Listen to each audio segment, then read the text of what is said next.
Hey guys, welcome back. Here we go. We are filming day, and I have two guests for this one. To my right, Hi guys, I'm Becky Ryan. the singer of Smelly Cat. Today she'll be singing for us. Sorry my voice is gone. It's a sign that I yell at my clients too much. So, That's so I'm just letting you know if you sign up for a lesson with me. You better do it right. What you're getting. Yeah, there you go. And who do I have this, like, just model, supermodel? Oh, yeah, thank you. Phil Metz, again, aka coach of Simone. So, yeah. But actually, I'm gonna turn it to Phil because Phil is gonna be explaining what we're gonna be doing today. Yeah, so today we're going to work on Simone covering the middle of the court a little bit better. I noticed in her last tournament she was struggling with this quite a bit. And so I just want to show you a few drills that we can do to kind of help her improve on that area. I better of her be game. better by the end of this. So the first exercise, we have Simone's with her forehand up the middle of the court. We're going to be dinking cross court to each other.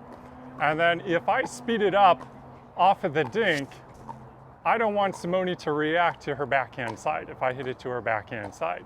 Because if I speed it up off the dink to her backhand side, that ball's going out. So she wants to sit on her forehand a little bit more because that's the only angle that I can hit where the ball has a better chance of going in. So Simone's covering the high percentage shot from me. Let's see if she can accomplish this. So we're just gonna dink a few and then I'm gonna try to surprise Simone. Oh yeah, we've been Oh, practicing geez. that dink. Oh, That now one see, was going in. right there, well, we'll never know for sure now, but that ball was, in my mind, going way out. But it was close to her, she could I reach need to it. do better. That's why I need to work That's on it. why we're see? working on this exercise for I need to do Simone. better. Yes. Come on, Simone, you can do it here. So we dink a few, and then, Ooh! oh, so she could have hit that ball with her backhand, but it was unnecessary. How far was that ball out, Simone? About 1.5 feet. Yeah, not even close. Wide. So now that's why you're sitting on your forehand on this, because your forehand, you're already there, piece of cake. So with her paddle already on her forehand side, she can adjust a lot easier. She doesn't have to worry about making this move over and then adjusting to where that ball is. Simone's sitting on her forehand still. Come on, Simone, sit on that forehand a bit more. Because if I go quick to her forehand, she's there, piece of cake, no problem. She doesn't have to worry about making this move over from her ready position. She's favoring that forehand a little bit more, and then it's easier for her to adjust to that ball and hit a cleaner, more offensive shot off of And that. that is because the ball is coming diagonally, Right. right? Yes. Because it would be different if we were straight ahead. Correct, yes. And so on this now, we've done the backhand side, we've done the forehand side. Let's see if I can get Simone here to chase the ball. Oh, now that ball, when you didn't hit it, and my shot hit the fence. Where just a minute ago, Simone would have hit that shot all day long. Let's try it one more time. Oh, I love you. Oh, I'm ready. Almost I am ready. got her, almost got her that time. Hand grenades. Good thing you were and sitting on your horseshoes. forehand. So then for this next exercise, Becky's joining us. And how this works, it's going to be 2-on-1. Simone and I are going to be dinking cross court to each other. And then I'm going to speed it up to Becky straight ahead. When I speed that shot up to Becky, what should Simone be doing? She should be sitting on the middle a little bit more, also favoring her forehand side, okay? Because we want to shut it down. This is going to be a fast exchange here. It's going to be very tough, from my perspective, to get that corner to Simone's backhand. So again, Simone's covering the high percentage up the middle here. So we go cross court with the dinking, then I speed it up. Ooh, you Oh got no, but did you see how Simone shifted over a bit to cover that middle? She was Oh, ready. you taught me well, you know. She I was gotta do my ready job. for that. Good thing we did that previous exercise. Oh, she was there. She saved me. Nice job. Oh, thanks. It might have been a little lucky. Yeah. Sometimes. It might. And then I speed it up to Becky. And Simone's there again. Becky, is that nice to have a partner Let's cover go. in the Let's middle? go. Beautiful. That's It's beautiful. excellent. Feels And great. One thing that I'll say is that because again, we talked about this. I've worked this can't even tell you how many hours with so many players. What happens if you see Becky? The reason why I can come over through the middle is because Becky is staying home. And what do I mean by that, staying home? She's in front of where the ball is coming from. So and what I see a lot, and that's where I'll be like, okay, then you cover the middle. I mean, I'm not playing with you ever, but this is the part where it's a problem, because if she shifts this way, and what I see, the reason why she would do that I've learned through teaching, is that she's looking for a forehand. And that happens a lot where the players start to shift this way because they don't want to hit a backhand. But then now she is coming into my territory. Now the ball comes here. Who is hitting that ball, me or Becky? You are, with If your I get it, backhand. yeah. Exactly. And then what happens is that now I'm a little shy through that middle because of the fact that we're going to, I had my paddle be Right. taken away You're from gonna my hand collide. because you're coming from behind. Now my paddle is there. In a lesson, that has happened. Broke my paddle. Thankfully, didn't break my hand.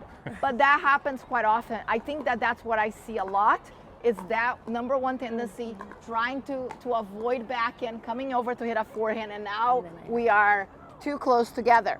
Yep. The second one that I see that causes that a little bit is the fact that this person also avoiding a backhand, trying to look for a forehand, and I'll show you here. And you ready, Becky? Because now I'm enabling her behavior. Because now if I'm here, who's got middle? Then Becky comes over to cover that middle with her backhand. But whose responsibility is it? It's mine. So what I say, I say, buy a backhand. Go buy a backhand. Take lessons and learn how to hit a backhand dink, a backhand volley, whatever it is. Because otherwise, if you're here and all of a sudden, and we're dinking, and you're going here, and then it gets wide, and you're going there, now she starts to come into this area where, if we're doing this correctly, right, I'm hitting as a backhand, and I'm coming, nice, and I'm coming towards that middle, boom. Now she's not gonna come with the backhand towards that middle. So it goes both ways. I used to think that this person was solely at fault. And again, that's why I learned from teaching that I thought that it was always this person coming over.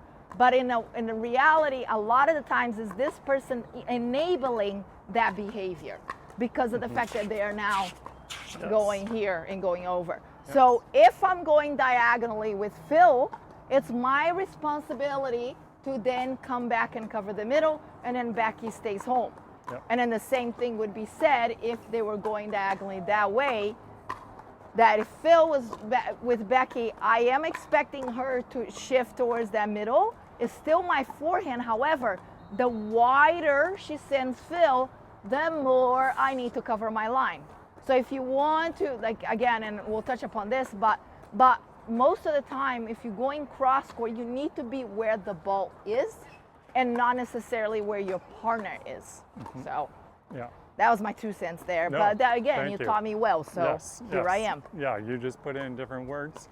So now let's go cross court the other way, just to show now 2 forehands or 2 righties over here. Becky's going to cover the middle with her backhand. It's not always a forehand See here. that. So Becky and I are rallying cross court. Hopefully Simone's ready for the fast shot, and then Becky puts it away. Just like that. Just Perfect. like that, boom, bam. The new dream team over here. There you go. So I think with that, I think it's safe to say that it's more about where the ball goes versus where your partner is. I think that that's one thing that gets confused with people, is that they are covering the court based on, you know, like, let's say if I'm here, then I hit the ball over there, and then Becky stays there. That's the problem, is that if I hit the ball diagonally, I should then come back this way, because again, that's my responsibility to cover the middle. Hey guys, thank you so much for watching. I hope you enjoy these 2 buttes here. You know, great pickleball. I think comes with more of that drilling and understanding the angles of the court as well. What else do you want to add? Anything else? No, I think it just takes time to get used to that. Sitting on the inside stroke, it kind of feels uncomfortable at first because it feels like you're leaving one whole side of the court wide open. You're kind of vulnerable there, but that's the very low percentage shot. So if your opponent can get it there once in a while, give it to them, but you're going to cover most of the shots that way. Oh, we learned a lot today, didn't we? Absolutely. I'm so grateful. There you go. Great. Good to be here. Well, thank you so much again for watching, and we'll see you soon.